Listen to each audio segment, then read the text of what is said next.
Hey everybody, we're going to do a little bit of no more gapping or caulking as you call it.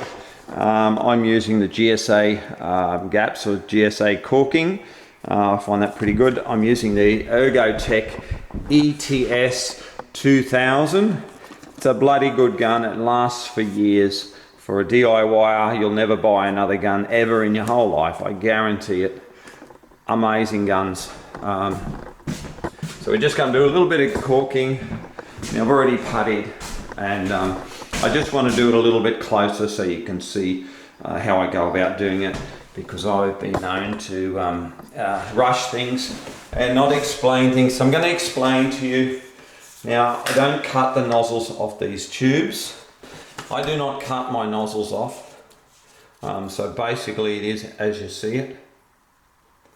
Now the only time I'll cut it off, I'll trim a tiny little bit off if it starts to bend over and clog up.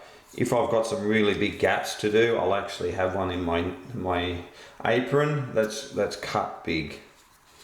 And if I want to go in behind something like here, I'll just put a little bend in it like that, and then I can actually get in behind like that. That's no problems at all. So let's do it. Basically this tube's just about dead. But really we want a little bit of gaps coming out, and we just want it to slide down there nicely. Now that there, what you call, this is called a quirk. So for those people out there that don't know actually what that's called, that's a gap that the carpenters put in. It's called a quirk. Normally they're around about 3 to 5 mil. Now you need a quirk to gap properly. If you don't have a quirk, you're going to have trouble gapping. Now you can just get a little container of water, use your finger, don't use anything else. Don't use a rag, please don't use a rag. Is you just get a container full of water, just like that. I'm just going to run this down here. Not too much pressure. That's it. And that is how simple that is. As you can see there, it's very, very neat. It's like I said, I've been known to rush things. Alright, then we're going to go up there. Now I usually do around 2 or 3 feet, depends on the gaps. Dip my finger and just slowly, I don't push the gaps out. You don't want the gaps to push out. You want it to stay in there. But you want to make it have contact. Back here, so this is your hard piece. And we're just going to bend that around like that. So we're going to gap that up in there. So we're just going to bend that. We're going to do the same thing, always trying to have a bit of a look. Wet your finger and just go up there. I always have a knife. As you can see, I have a pouch, very sharp knife. And then if something like that happens, I just wipe it off with a knife and just wipe it. And then I just wipe it on my apron, and that's what I do. And in my apron, I carry putty, and I also carry a spare tube. And normally I'll have another nozzle there that's a couple of new nozzles. And that's how I do it. So it's pretty bloody simple. Please do not use a rag. A rag leaves lots of foreign particles behind, even though you don't think it does. It also pushes all the gaps out. You don't want to do that. You want the least amount of gaps wasted. So it's there as a filler, and it's also there as a absorbent for any movement that might happen. So when we paint over that, that's going to look magnificent. I know a lot of you are doing some DIYs at the moment, and I don't blame you, because I've actually had a couple of weeks myself where I was doing a few things. Painted a bedroom at home, and just generally done some, things around the house that needed to be done. So I understand that it is really hard to and there are a lot more people watching my videos. So this is how I change the tube, the caulking tube, into one of these guns. Basically we just pull that out like that, pop him off, unscrew it, throw it over towards the skip, pop out the new tube, screw the old nozzle on, Now I don't use a new nozzle for every gun. Put him back in, push him up, ready to go. Got some big gaps here, so we'll go a bit slower. Big pop there where when we changed tubes. Dip the old finger in the water.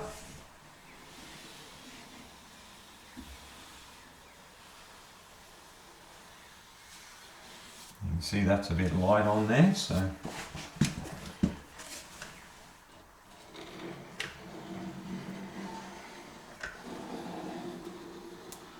we'll just go a bit slower for the bigger gaps. Dip the finger in the water. You only got to dip it once for like a lot. There's not much left.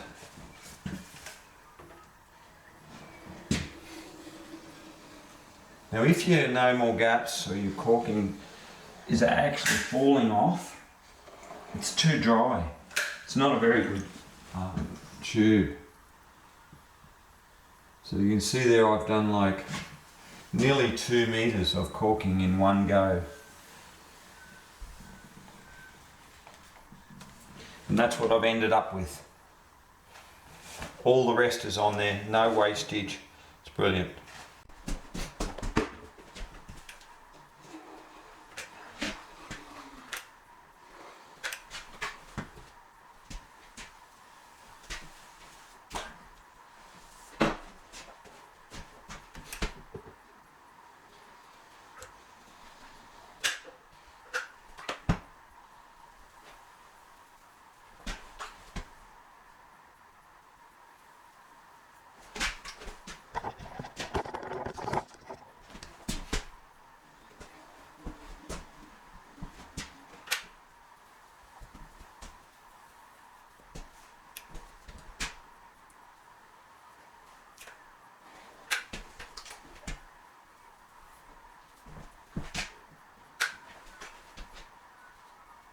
And most of the kitchen people not here, and what I'm going to do, I'm just going to paint this cornice.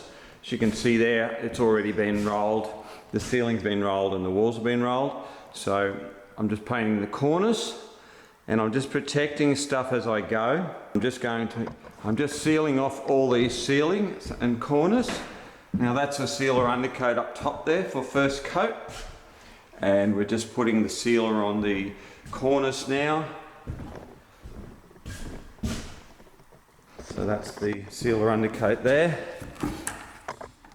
that we're using.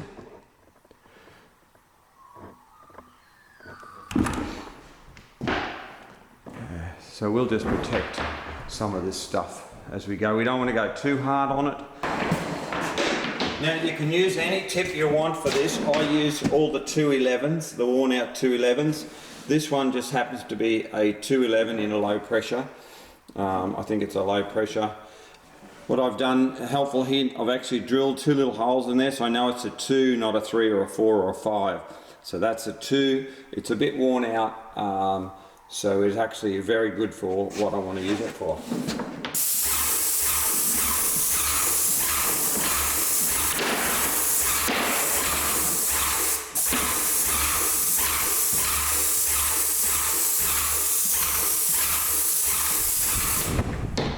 And I know I should be wearing a mask, but I'm talking to you, so and I'm only just doing this. I'm going to put my mask on and then I'll just continue.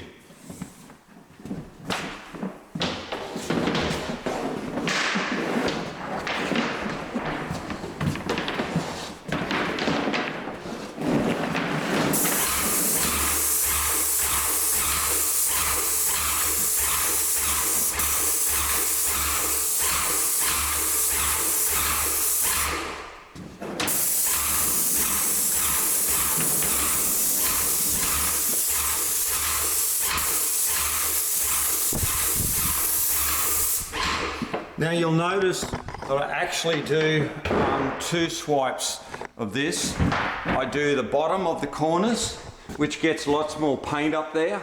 Then I do the top of the cornice, which also gets that paint up the top. And that's how I do my cornice. That's why I use a smaller tip. It's very easy just to do it when you're doing, when you have your big tip out to spray and roll your ceilings. But this is how I do it. I've just found if you use a big tip, you don't get enough paint on that bottom edges of your plaster work. And yeah, it's not as good. So that's the reason I do 2 passes on the cornice.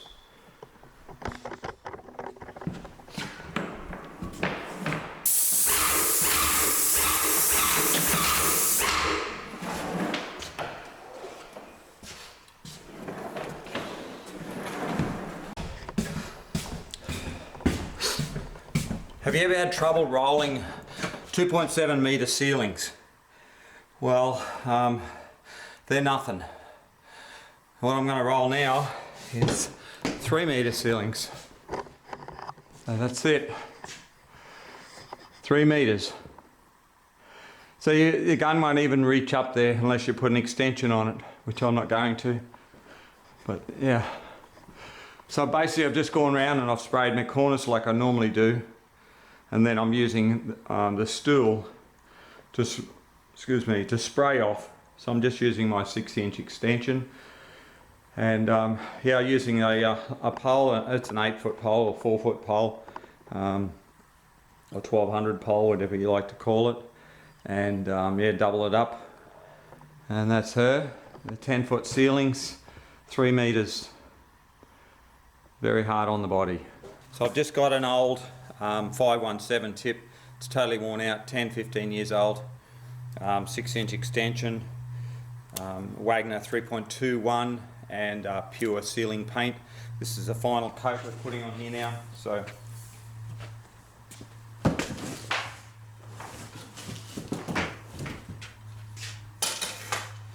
we're using the what they call it, a 300mm, I think it's an 18mm lamb's wool, 300mm long, the Juggernaut steel roll-up frame, and yeah, so this is, I'll think of the name of the thing, if I remember it I'll put it up there.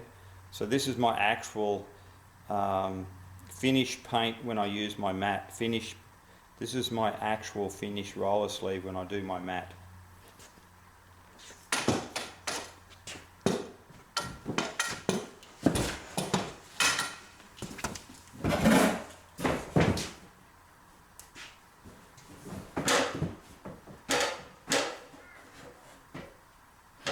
So we're just going to go to that hole there, I think. It allows me to get across there. Just a nice stroke. It's always good to have something to go to, because you lose track of where you are up here when you're rolling. Just get this out of the way.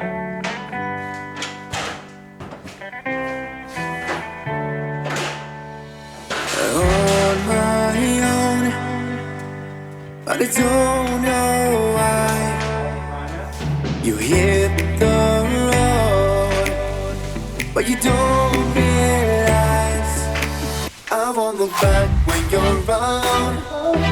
I won't think twice when you're gone. Don't hesitate to call me back, 'cause I won't be there. I won't look back when you're around. I won't think twice when you're gone. Don't hesitate to call me back, 'cause I won't be there. I won't look back.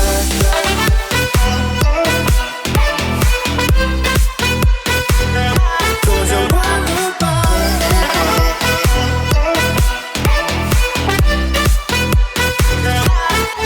I won't look back.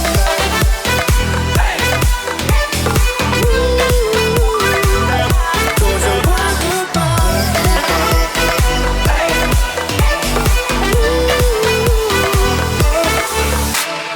On my own, and I don't know why. She told me it's not your fault, but you don't realize that I never wonder what's the truth in your eyes.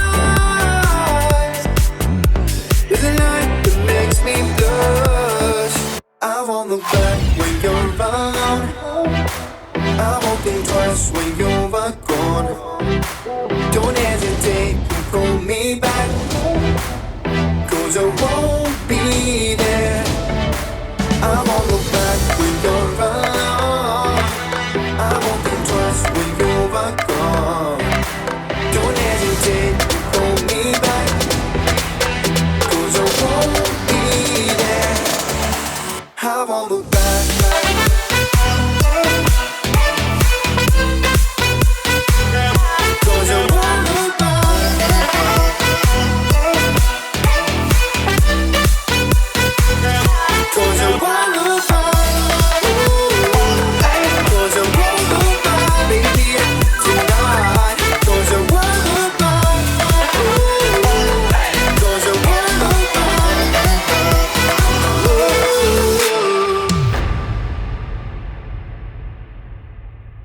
And so that's how you do a huge ceiling like this, up so high, by yourself.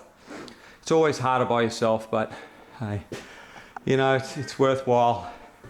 And I did that one before, so that's all a little bit there's already done. So that's it. So hope you enjoyed this little video of painting 3 metre high ceilings. Some builders do 3 metre high ceilings, mainly the more expensive builders do that, but mainly where you'll find the 3 metre high ceilings are in old Queenslanders, the tongue and grooves, and basically you can do exactly the same thing that I've done there. It's no dramas, it's exactly the same system. Catch you later, bye. And don't forget to subscribe and hit the like button. Awesome. Have an awesome day, people. Bye.